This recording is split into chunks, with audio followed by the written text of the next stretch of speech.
লেওড়াগুলো একবার করতে কতক্ষণ লাগে? এই তো পল্টুদা প্রায় হয়ে গেছে। বোকাচোদাগুলো হাত চালা তাড়াতাড়ি। ঢ্যামনা বালের পিকনিক করতে আসেই আমার ভুল হয়েছে। বাড়া ভেবেছিলাম কেউ থাকবে না, সেটা মালকে একটু নাচানাচি করবো, আর দেখো ভোদা করে বেড়াচ্ছি আমি। আর ওদিকে আড্ডা আমরা পাঠাগুলো সব সেটা দুলিয়ে দুলিয়ে নাচছে। লেওড়া মিলিয়ে নে, আমি যদি আর কোনোদিন পিকনিকে আসি, আমার নাম চুদির ভাই। পল্টু কাকা, এই কি রে ভোদা, কি চাই? বলতি মাংস রান্না হইতে আমাকে একটু দাও না খাই। বোকা চোদা, মাংস না খেয়ে দাদুর লেওড়া খাগি যা। চুদির ভাই পালা এখান থেকে, না হলে কিন্তু গরম খুন্তি সেটাই ভরে দেবো। তুমি আমাকে এইভাবে বললে তো, দাঁড়াও আমি দাদুকে কি বলছি। কি হয়েছে, দাদুকে বলবি? শান্তি ছেলে বাসটা কোথায় গেল রে, এর আগে সেটা ভেঙে নি। এই ল্যাংচা যা তো, মালের বোতলটা এক সাইডে সরিয়ে রেখে আয়। অনেক হয়েছে, বাড়া একটু ফাঁকা টাইম পেলেই কি মেরে দেবো। আচ্ছা পল্টুদা ঠিক আছে।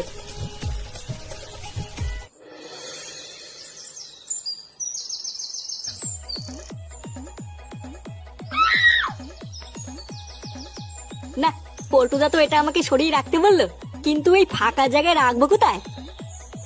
লেওরা আবার কারো চোখে পড়ে গেল কপালে চোদন আছে, বাড়া কোথায় যে রাখি।